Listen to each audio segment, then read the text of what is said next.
Hi,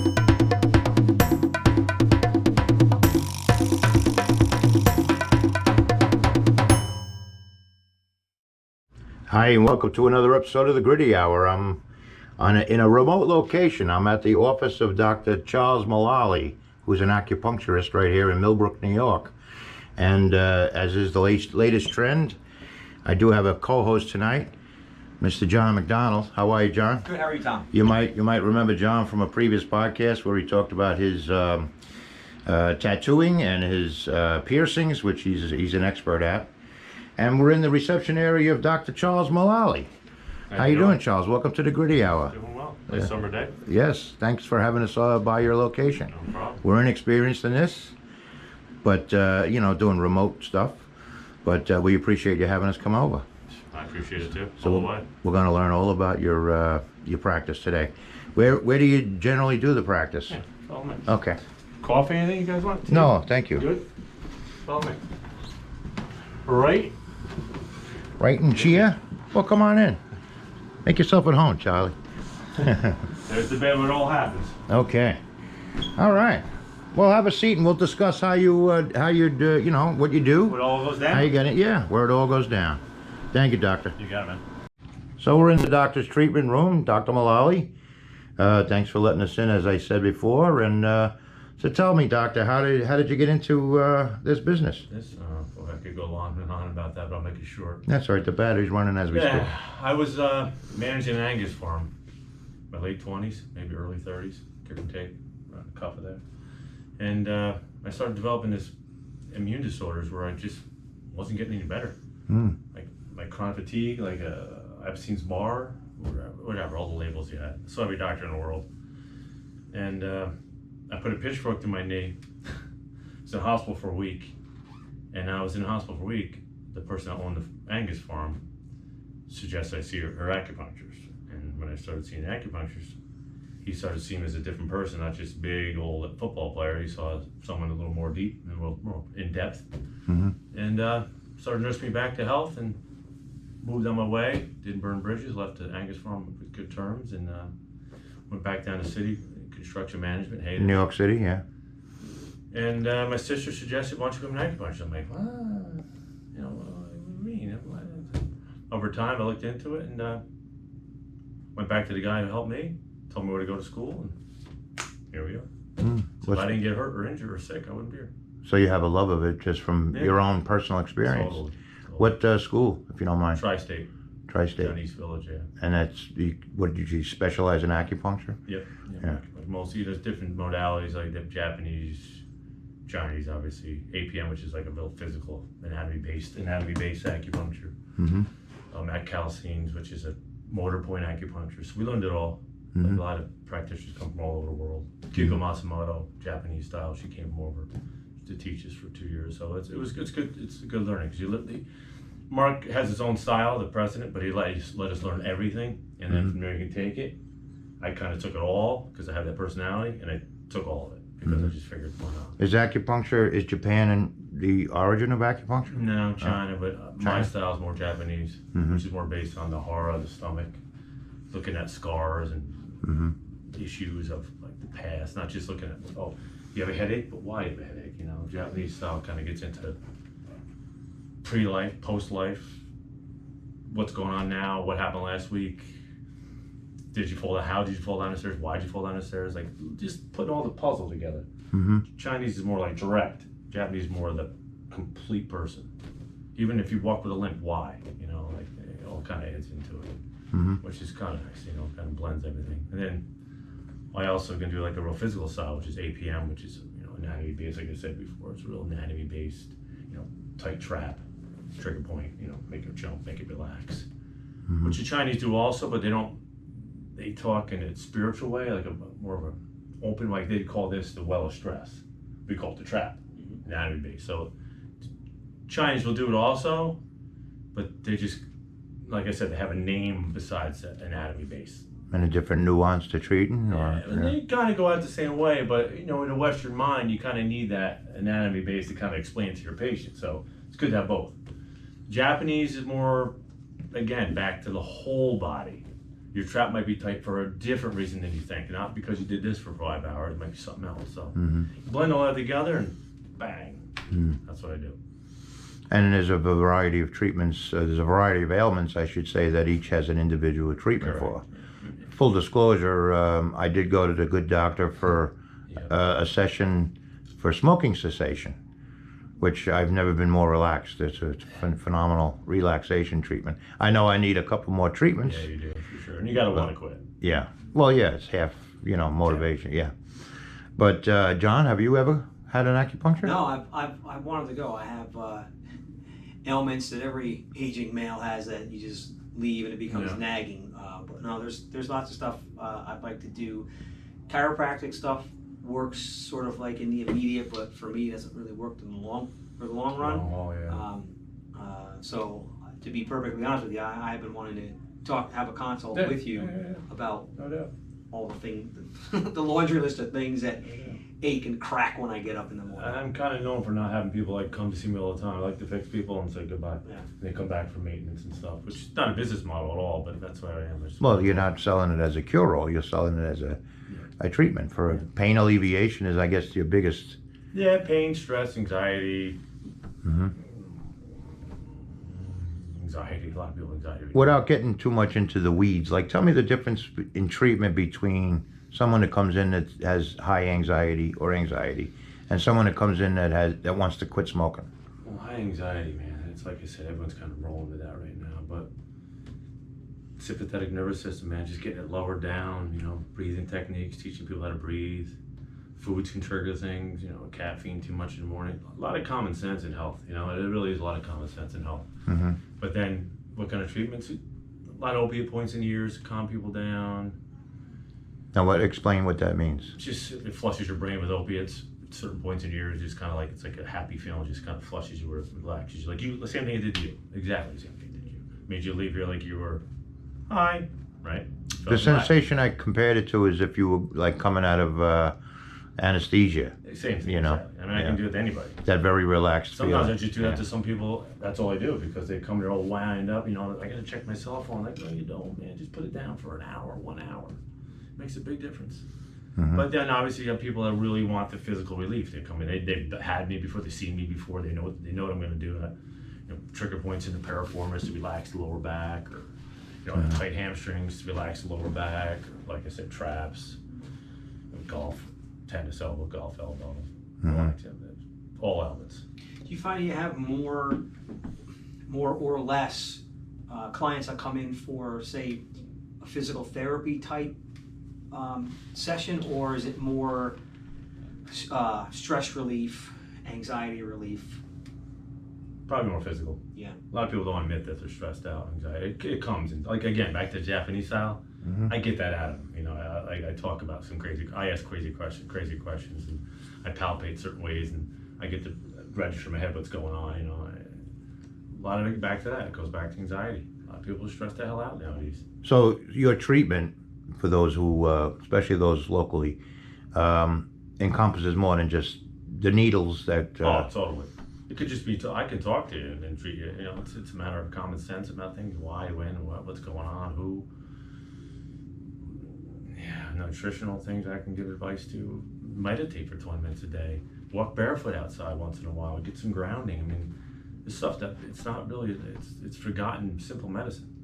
So I try to teach people about the simplicity of what's going on, how you eat, what you eat. You eat a donut every day, you don't look like a donut, it's just the way it is. But I mean, obviously genetics can be involved and some people get away with a lot of things, but simplicity in what I do, I try to just, yin and yang, mix it all.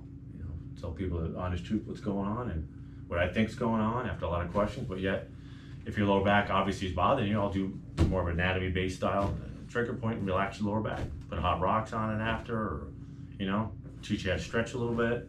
Sure. Explain the hot rocks. Hot rocks, I like to put hot rocks on places I just relaxed, released, just to kind of bring blood flow there, because the word chi, everybody thinks chi is some magical word. All it means is stagnation. You have stagnation, you have lack of chi. When you have break of flow, like a break of dam, you have blood flow. So the hot rocks just increases it, that's all, just kind of amplifies it. And I got, tons of rocks trying to heat them up in the microwave and lay them on certain towels in certain places. And that's a cheap flow, you know. Hmm. And has your response been from your clients? Oh yeah, I'm busy for a reason. I mean, definitely. I was in the city obviously for 20 years, and that's over with now, which I'm glad, because I was born and raised up here. You know, I'm kind of glad to be back. It feels good to just be in the country and not be racing down there in the subways and going downtown and doing home visits and all over the city and trying my table and getting home at 10 o'clock at night and going back down the next day. You know, so it's been. I'm glad to be up here. Yeah, it seems like Millbrook has embraced your practice. I've heard nothing but great things about you, and of course I've had it myself. And I am going to come back, I promise. Yeah, just pick a date. We'll do it. Yeah, got to get yourself psyched up. Yeah, come with your laundry list. We'll just cut it in half. It'll be sooner than later, I assure you. Well, yeah, make the laundry list so he can plan his vacation. Yeah. Son of a.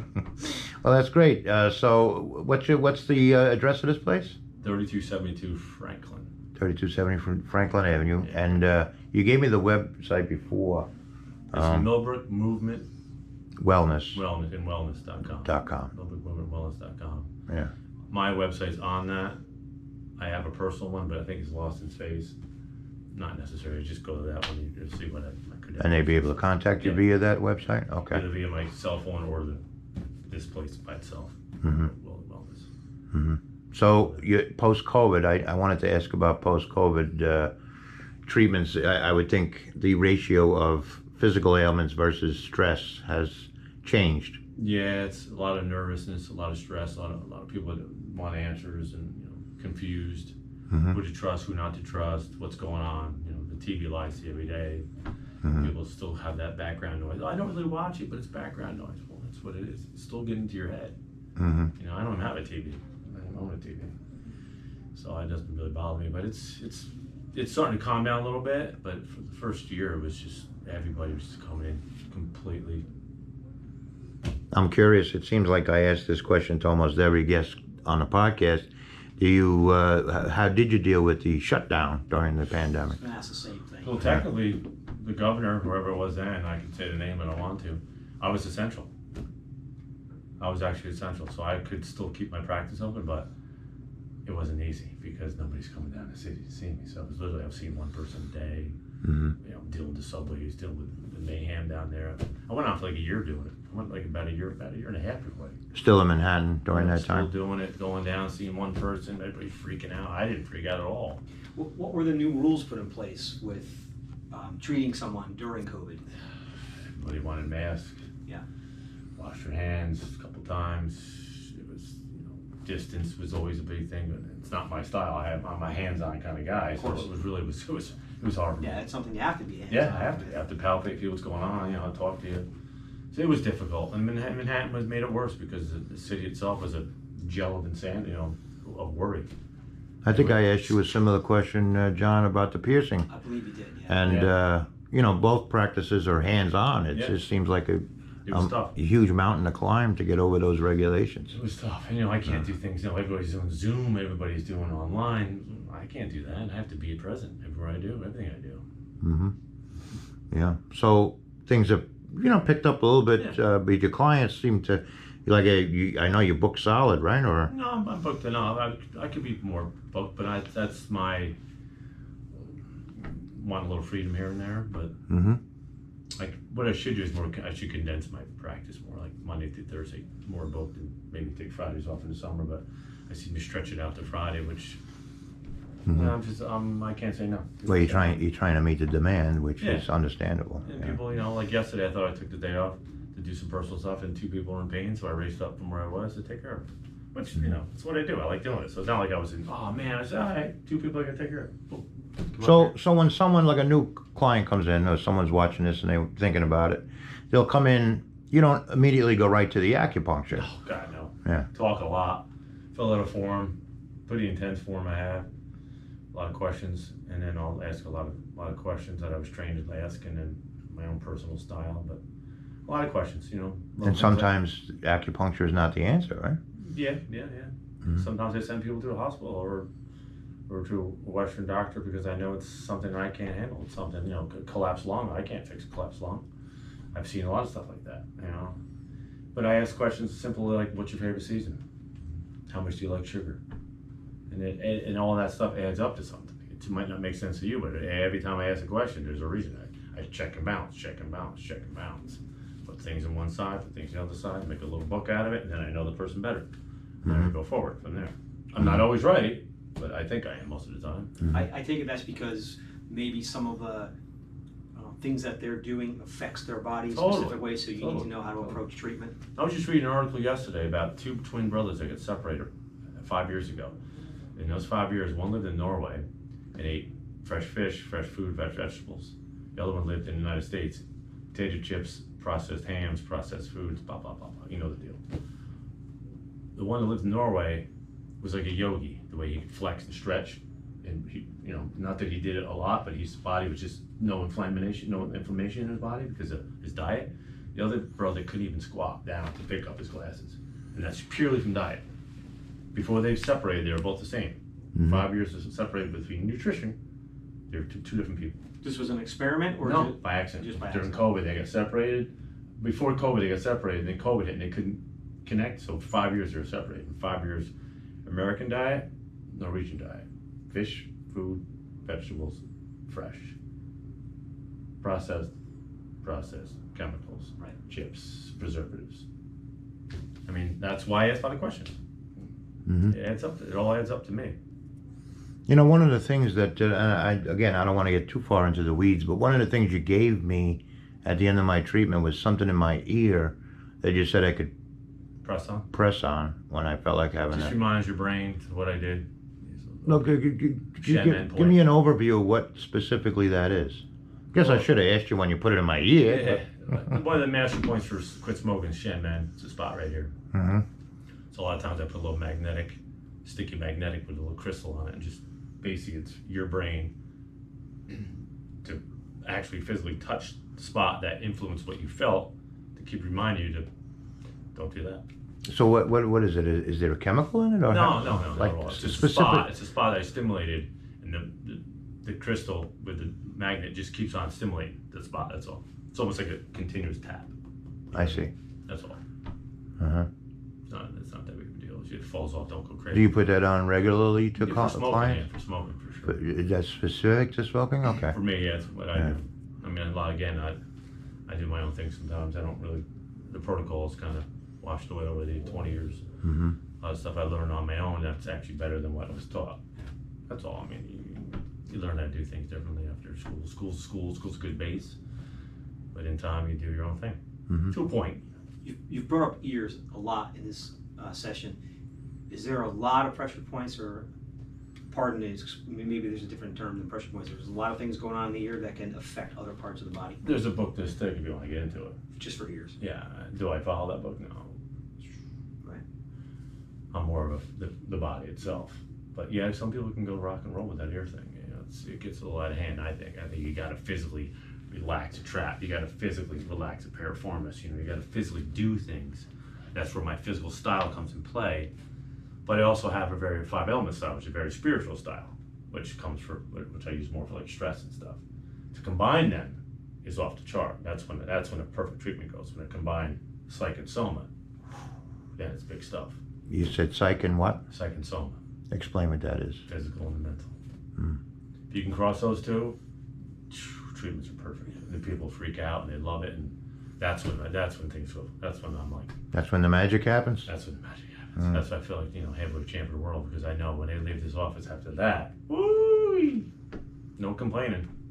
And it could be, I don't want to get into the graphic, but I've had a lot of patients who come for situations and it's physical, and then you get to the bottom line why it happened, and then they start crying because maybe their husband pushed them down a set of stairs and that's why they hurt their shoulder, but they've been holding it in for 20 years. So when they release that psych, the soma likes that. So it's a treatment of 2, and pain is gone forever. And they, people cry all the time, and it's okay to cry. So it's almost like there's a psychiatry involved as well. With the physical, yeah, sure. Sure, they overlap all the time. That's why I'm not a big believer in psychology, because all they talk about the mind. The body holds memory. I mean, if you talk to your body in a negative way, it holds on to it. Simple as that. It's proven. It's not like I'm just making this up. So if you can cross both avenues, treatments are heavy. Now, say a client, like say John came in and said, you know, I've had a sore ankle for 2 weeks. What would you do? Look at the ankle. Mm-hmm.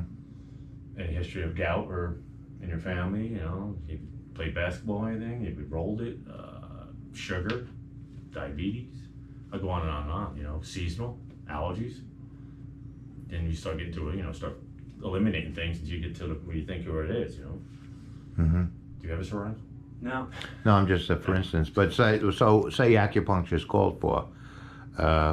Could be a tight calf muscle. Yeah, or just some strain he had from a strain, but it could be shin splints rolling over. It could be dermatome coming from your back that rolls all the way down your hamstring. It rolls into your calf, into your foot, which is a structural problem. Which again, back to the anatomy-based acupuncture, because your body is your whole spinal cord is full of dermatomes. Each one runs through a certain part of your body.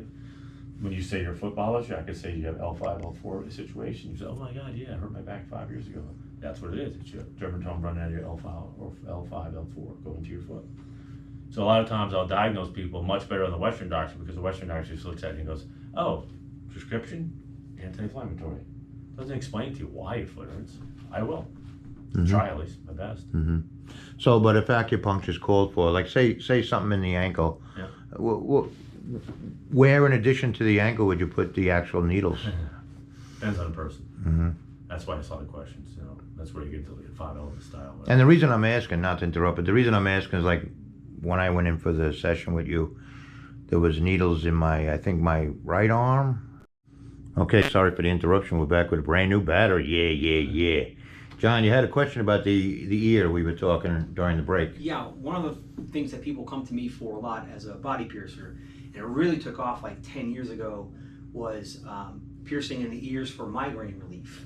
Yep. And when people first started coming to me for that, I really didn't know much about it, and I told them, I said, I will do the piercing because it's just for me, it's a piercing. I don't know anything about that end of it, so that part's on you. So over time, I've come to find that it seems to be like an acupuncture type procedure. So in the inner ear, there's part of the ear called the date, and that's where people would come for piercings. I've come up with my own techniques and reasonings. I tell people do both sides. Let's do a heavier gauge. Just from talking to people that have had it, that have had one really small one, and they go, yeah, I got, every now and again, when I get one, it's not as bad as it was. And then over time, going with heavier gauge jewelry and doing both sides, I was getting more people coming to me and said, I haven't had a migraine since we've done this. I always talk about my friend's girlfriend who had a migraine every day for 4 years. Came to me with a migraine, left my studio without a migraine, and hasn't had one since 2016. That's your acupuncture.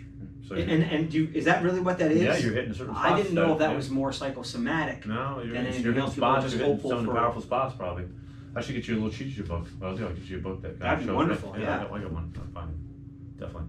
Good. I've always the basics, just the basics. I'd always wondered if it was just a psychosomatic thing. No, that's good. As long as it worked for them, whether it's psychosomatic or actually physical, good. As long as it worked for them. Yeah. So, Doctor, you, I see you have some accoutrements there. We were talking before about specific treatments for, say, an ankle pain or calf pain. Like, say someone had a pain in the calf.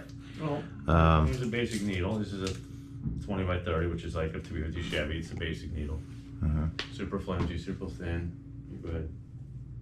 See, it's not that. I mean, not that much bigger ones. It's a real fine gauge. Yeah. Fine. There's finer ones. That's Did standard. you make different gauges? This is 20. It goes 18 down, 16 down to 14, but that's way too thin. You can't do anything with it. This is standard.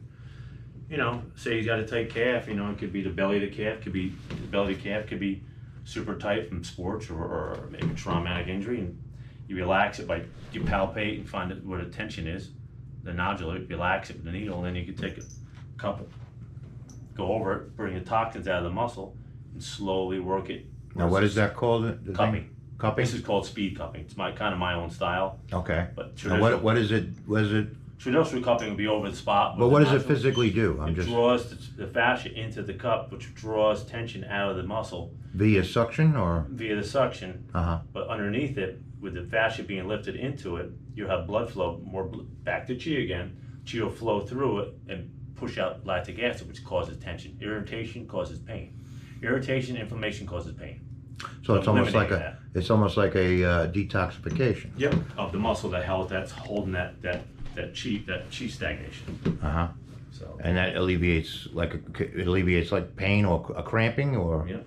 Correct. a muscle tightening. Correct. Yeah. I mean, it can do it anywhere in the body. Obviously, some spots that are hard to cup, like the skull and stuff, because of lack of fascia. But lower back, calves, hamstrings, quads, shoulders, that's standard.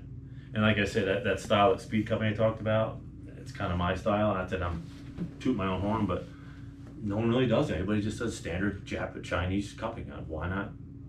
I changed it. Over the years, I said, let's start using it as more of a massage. Let's start bringing that chi around. Let's move it around. And it seems to life's not stand still. Everything's in movement, motion. So I decided to start calling it speed cupping. And it seems to the clients say Better than standard cupping. Yeah. reacted well to it. Yeah. So now, 20 years. So that brings me to another question. We talk about all the various ailments. Do you get into sports, or how do I term this? I don't want to say sports medicine, but do sports-related injuries come into play often in All your the practice? time. Yeah. In Millbrook, it's horses. A lot of my patients have fallen off horses, coming in all banged up, lower back, shoulders. Mm-hmm. Every week, a horse person comes in. Every week, I get a horse person coming in that gets kicked off a horse, or falls off a horse, or sore from riding too much. So they're athletes. So I get that a lot around here. I do a lot of Marist students, athletes a lot now. I'm back up here in the city. I do a lot of runners and stuff. I used to work next to Carnegie Hall, 56 and 6. So I used to do all the dancers. For years, I dealt with all the ballet dancers, and they got a lot of tension in their bodies, more than anything I've ever seen. So I've dealt with it all my life. Yeah, sports. So sports, would you call it sports medicine aspect? Yeah. Sports therapy, sports medicine. Sports therapy, a better word. Relief, no pain. That's what I call it. Mm-hmm.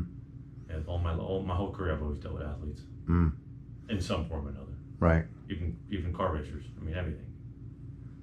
Car racers? Yeah. Sure. I mean, tense. Think about it. That tense, running a track that, insane. In a cramped space, no less. Yeah. Sure, yeah.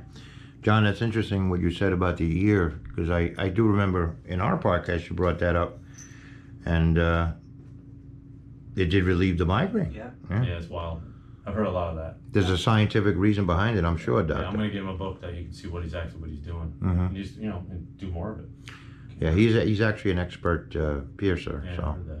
he knows a lot about that. So, yeah, let's see. Didn't I pick the greatest co-host to talk to you? You stick a hole in somebody, you're going to be a co-host. All right, well, Doctor, if you don't mind running down the address, and do you have a phone number that you want to make public?